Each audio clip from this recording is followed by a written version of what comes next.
Hello everyone, welcome to Prog Monster. My name is Murph. I am the host of this show. This is a show that is dedicated to progressive rock music. And tonight we are here on a Sunday night to do Ben's album challenge. For those new to the program or may not have seen this before, Ben is a subscriber of mine who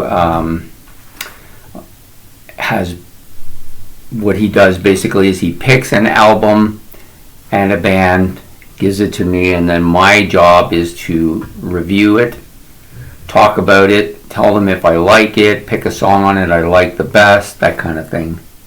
And so we do this every Sunday night.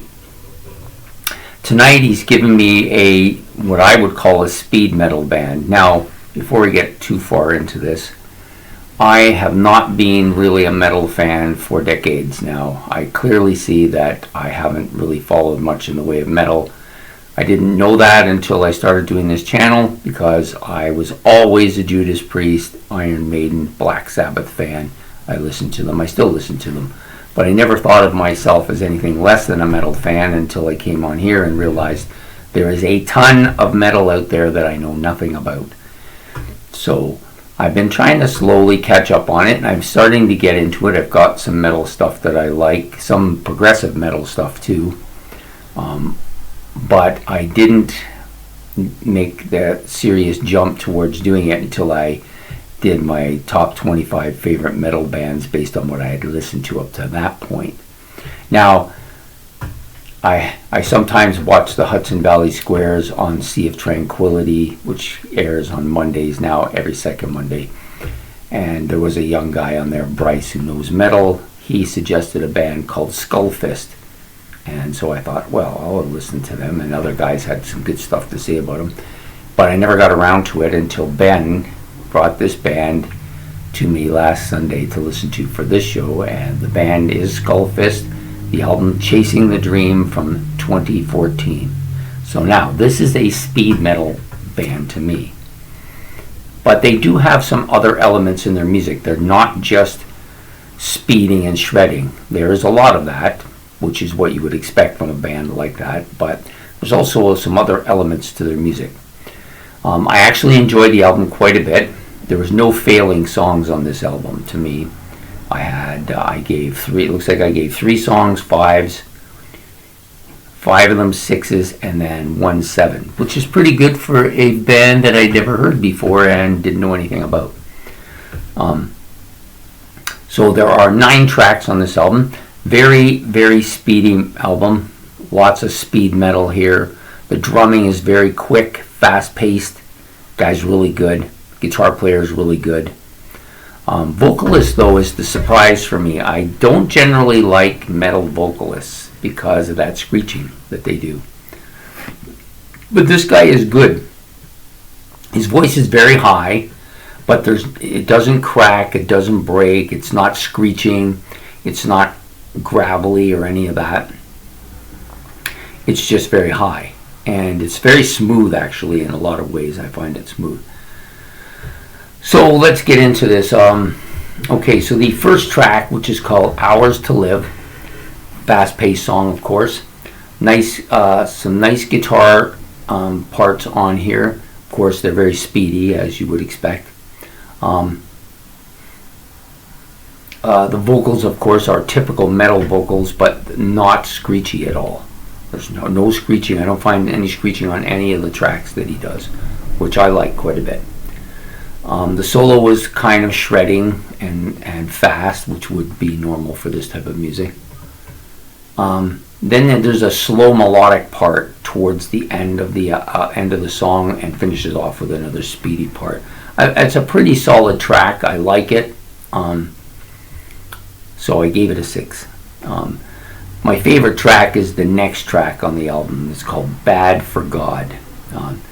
Very, very heavy riff at the opening and throughout the song. It's really catchy, though. I really love the riff on this particular track. And the solo is very shredding. The solo not so much, but the riffing is what makes this song, I think, and that's the reason why I think it's my favorite song on the album.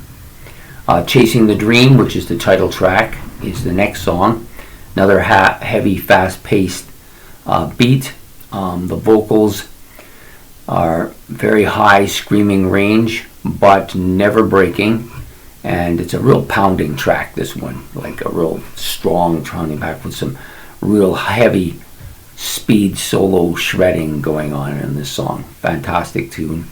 I gave it only a 5. I think it's because there's a little bit, the solo was a little bit longer and shredded a lot more than I generally like. Call of the Wild, or Call of the Wind, I guess is what this is. The vocals are strong but not screechy here. They tend to be a little bit more mid-range on this particular track. Guitars are heavy, machine gun-like, which is just beyond that normal speed range. Like this is almost like listening to a machine gun. The solo is very melodic though, and not too shreddy, which I liked a lot. And yeah, overall it's a good tune. So then we have the back 5 tracks. Sign of a Warrior. It's a very fast-paced drum opening, followed with that machine gun guitar sound, and very speedy song. I didn't care for it as much as some of the other tracks. You're going to be more melodic. You're going to pay. I don't know why I'm tongue-tied about that. It doesn't seem like a tongue-tied part, right? That's a more melodic song, pretty melodic. Vocals are screaming high. The solo was really good. I think the combination that suits me best with these guys is that melodic, heavy guitar riffing with his vocals being high but not screeching, and a great guitar solo. But all that combo doesn't always go with every track on the album. Don't Stop the Fight, very fast-paced speed metal song, and the vocals are typical here. Not as great a song. I found it a little weaker. Shred Not Dead. This song is a little bit different. The next 2 songs are different than most on the other album. First of all, this one has no vocals to it. It's a really catchy, scrapey guitar opening that turns into a multitude of heavy parts, and has an interlude as well, which is slower paced, melodic, and then some nice solo parts on it. So I did like this song despite the fact there's no vocals on it. And then the last tune, which I think is, I didn't even rate it. I don't know why I didn't. I did rate it. I just couldn't see it. I did a lot of writing on this particular song, which is usually it's 3 lines, 4 lines of writing just for me to recall the song. It's called Mean Street Rider. It's got this kind of poppy noise at the beginning. I'm not even sure what it is. I listened to it twice to try to figure out what it was, but I couldn't figure it out. And then it starts with that really speed metal, and this one actually has some backing vocals on it, which were good. I made a note of that because I don't remember there being any backing vocals on any of the other tracks, but there's a couple of people doing backing vocals here, which add a different element to the music altogether. And the vocals, of course, are strong, pretty good on this particular track. It picks up pace when it gets to the solo. It becomes a really shreddy, speedy solo, and then it ends with this kind of really beefy, crunchy guitar part, which was different. So this song is probably the most different of any of the songs on the album. I liked it though. It was a good different, I guess, as you might want to call it. So overall, I would say this is a strong album.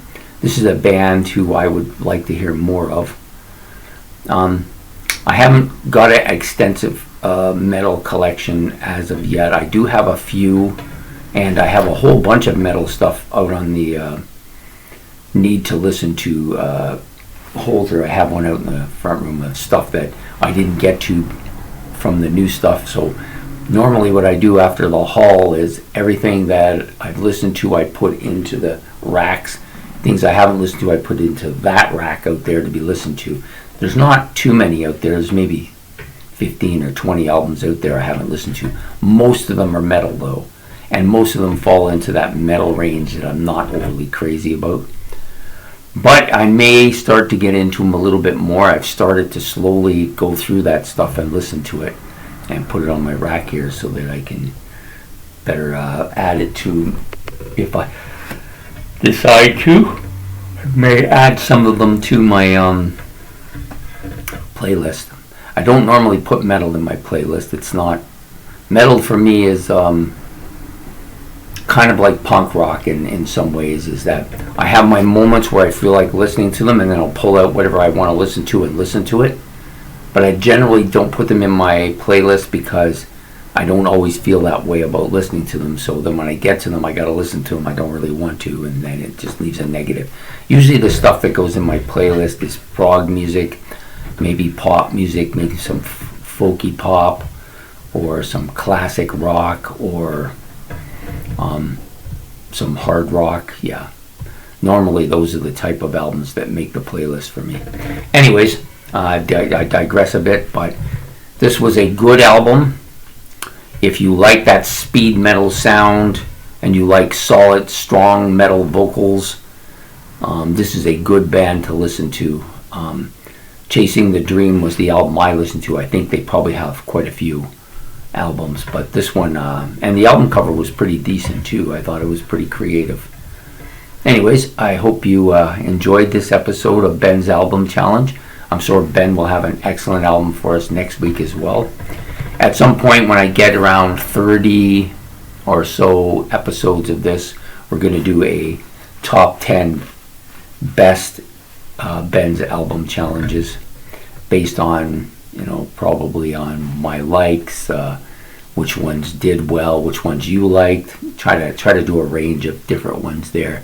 Try to put them in an order that kind of benefits both me and you guys listening. So at any rate, we will be back again next week with another Ben's Album Challenge. So please like and subscribe, and we'll see you then, and have yourself a good evening. Take care. Bye.